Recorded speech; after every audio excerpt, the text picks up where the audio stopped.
Hello darlings and welcome back to my channel. My name is Sergey Hart and I hope you guys are having a fabulous day. If you are new to this channel, remember to like, subscribe and comment, and also go give me a follow on Instagram.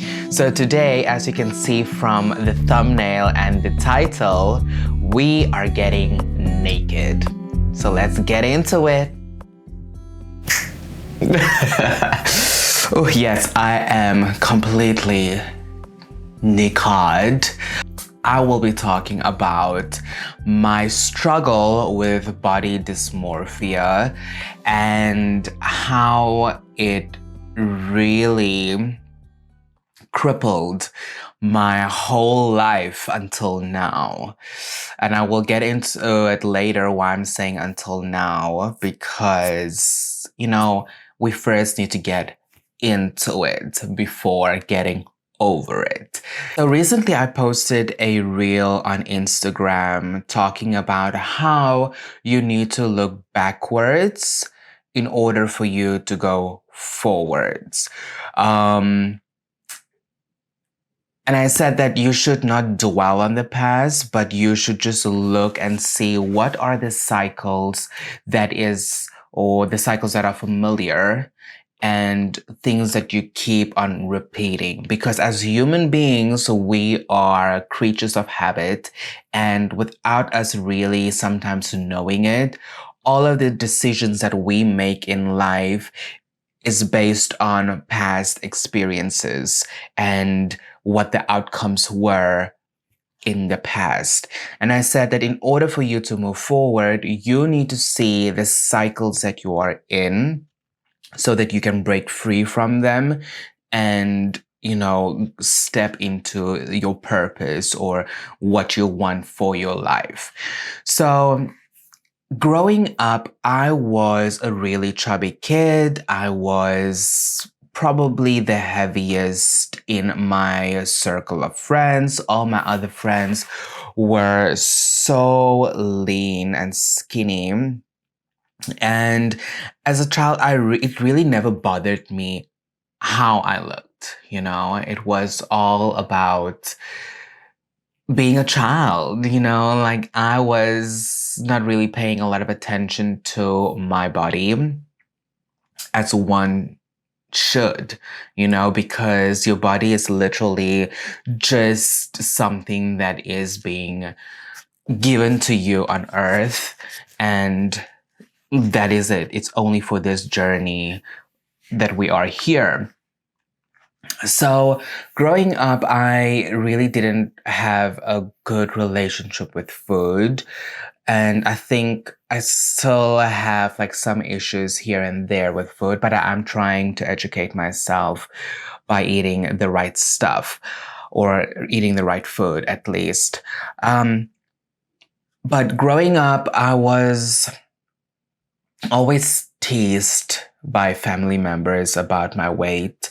I was always made aware of my weight by my immediate family, really close family. Another thing that I want to mention, and what I read somewhere, is that as a child, you are considered a magic little sponge. So you soak up the bad, the good, the ugly, the pretty, everything in. And these form your experiences about life at a really young age. And as you grow older, this sponge hardens, and all those experiences are stuck in the crevices of that sponge. And the reason why I'm mentioning this is because as a child, I was surrounded by a lot of negative mindsets, or a lot of noise. And that noise being people being fixated on their weight. When you are surrounding yourself with that kind of people, obviously you start looking at your own body and you start obsessing about the small little things in your body. And by having that energy around you, you know, it penetrates you. Okay, maybe penetrate is not the right word, but if you surround yourself with the energy, it emerges into your soul and your soul lets that energy out again. So be very careful with the energy you surround yourself with. So there were literally some days where I would stand in front of the mirror and I would like look at my body and I would think to myself, what is this? I don't like it. I hate this body. I want a new one. Can I just order a body and have them ship it to me? And I would literally stand in front of the mirror and I would, squeeze my rolls and my fats. And I would just like think like, this is so disgusting. And yeah, it's really toxic. It was really toxic, and thinking about it now, it is toxic, just doing that to your body and not loving your body. And I remember I had a conversation with a friend of mine, and he is quite a big guy, like a really muscular guy. And we were just like chilling at his place one day and we were talking, and then he brought up this topic about bigorexia. The real term for it is muscle dysmorphia. And what bigorexia basically is that you are not happy with your gain, so you feel like you can be so much bigger, and he showed me a video where this guy was talking about it, and it is really intense. Like, this guy, he had a perfect body, and he actually explained the exact same thing that my friend explained to me, but just like in so much more depth. And I thought to myself, you know what? We as humans, we can never be happy with our bodies. Like, here you have someone who is ripped, that has, in my opinion, a gorgeous body, but he still picks at his body and be like, oh, my back is not good enough, or this is not good enough. And I thought to myself, Wayne, so you're telling me you have this gorgeous body and you are not appreciating your body?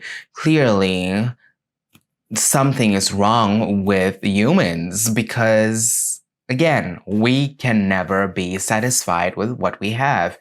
And then I started realizing that, you know what, we put our bodies through so much daily.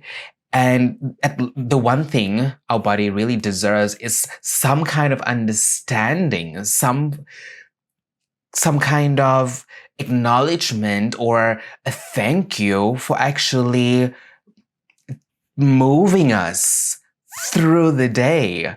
In the media, we are always reminded of our bodies and the obsession that we have of our bodies. So, for example, some of you may or may not know, I am gay. And being part of the LGBT community means that you will find yourself probably on Grindr sooner or later. If you don't know what Grindr is, it is a gay dating app. And don't even think about downloading it, because it is the most toxic thing ever. Am I still on it? Absolutely yes. So in the gay community, there is a lot of different subcategories. So for example, you have your wolves and your otters. They are your kind of like muscular guys, but then some of them also have some hairs, Then you have your twinks and your twunks, and they are your kind of like slim, a little muscular with some muscles. The perfect twunk that I can think of is Justin Bieber. it pops into my mind right now. And then you have your cubs and your bears, and they are your more kind of like chubby, your padded guys.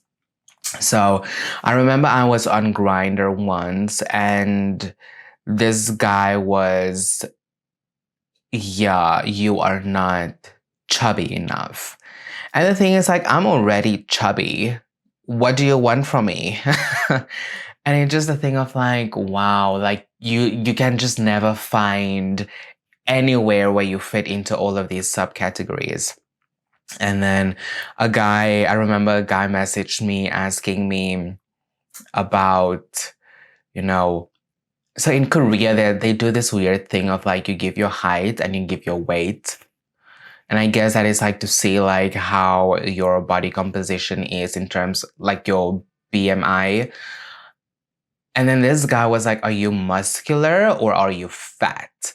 I was like, how dare you call me? And I was like literally telling him this. How dare you call me fat? I'm thick. Get with it. And then he's like, oh, I'm so sorry. I'm so sorry. Like, I'm educating you. Don't ever call someone fat.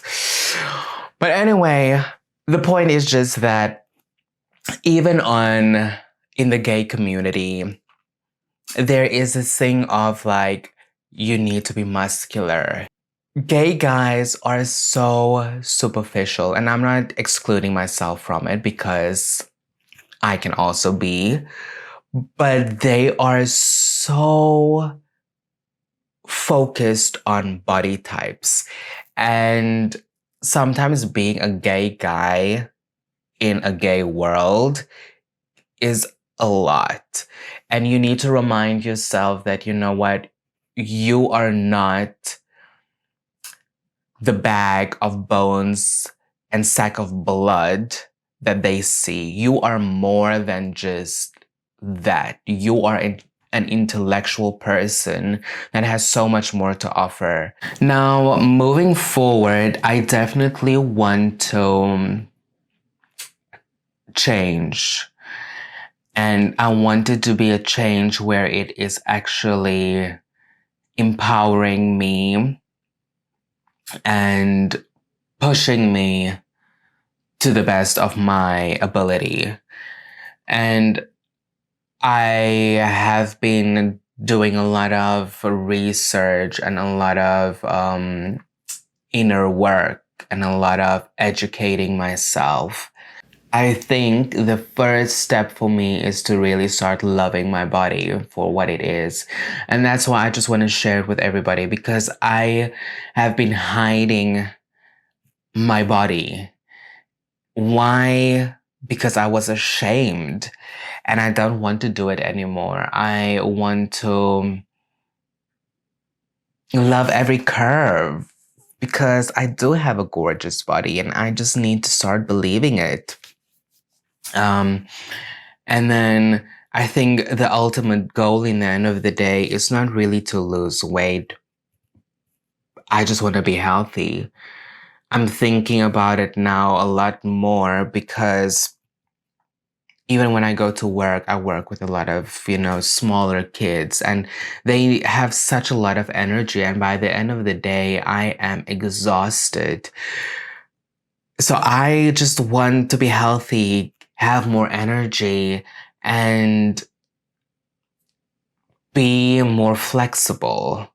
I want my body to move in ways that it has never moved before. And that is the journey. As human beings, it is our responsibility to be kind to our neighbors because we don't really know what the other person is going through. We don't know their struggles.